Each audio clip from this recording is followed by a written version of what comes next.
Fala, moçada, tudo bem? Quero falar sobre dois casos que aconteceram na semana passada que aparentemente não tem muita relação, mas que tem muita relação indireta, pelo menos, né? Bom, primeiro é o caso que eu não consigo encontrar adjetivos para descrever, que é o assassinato de uma professora em sala de aula. E o mesmo quase aconteceu no Rio de Janeiro, sorte que pegaram lá o aluno com a faca antes dele começar a fazer as coisas, também na semana passada. E o segundo é um caso que chegou até mim, uma história que chegou até mim e é verdadeira. Um primo meu que me contou essa história. Um amigo desse meu primo estava na reunião de pais da sua filha, aquelas reuniões de início de ano para alinhamento de diretrizes e tal. E um professor estava em sala de aula falando sobre as diretrizes acadêmicas e disciplinares que a escola ia fazer aquele ano, do ano 2023. E esse professor estava falando, olha, não vai ser permitido telefone, vamos cobrar os exercícios pós-aula, enfim, as questões disciplinares, né? E lá para as tantas, esse amigo do meu primo falou para ele, confidenciou ele, achei esse professor muito marrento, deu vontade de dar uma porrada nele. E minha esposa também, achou ele muito marrento, ficou com vontade de dar uma porrada nele.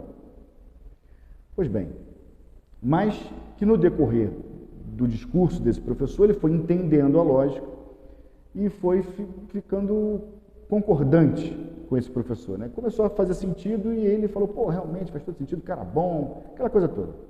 E vieram me contar essa história comemorando o fato do discurso pela educação de qualidade, afinado, ter virado a mente de alguém, ou seja, convenceu de que a educação com rigor, com atenção, com excelência acadêmica, muda a cabeça das pessoas. Eu não fiquei nem um pouco satisfeito, mesmo com a virada de posição desse pai. Porque, na verdade, esse pai falou com naturalidade para um amigo dele que ele ficou com vontade de dar uma porrada num professor. E esse professor estava falando sobre rigor acadêmico e rigor disciplinar.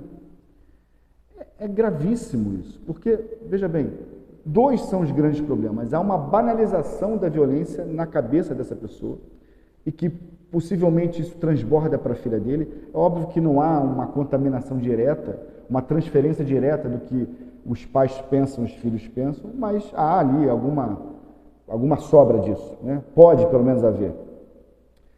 E segundo, que ele estava reclamando de disciplina e ordem.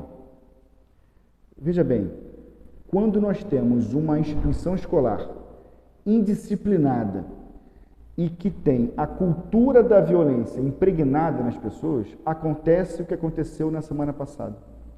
Esse aluno que matou a professora, ele deu vários sinais de que poderia fazer isso. E não foi impedido num dado momento.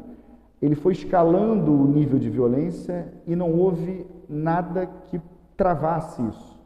Porque naquele momento, ao que parece, aparentemente, essa escola não olhou com mais cuidado para a parte disciplinar.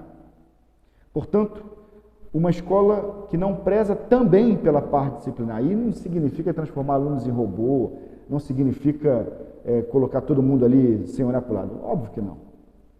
Mas uma escola que não preza também pela disciplina, para além do acolhimento emocional e da excelência acadêmica.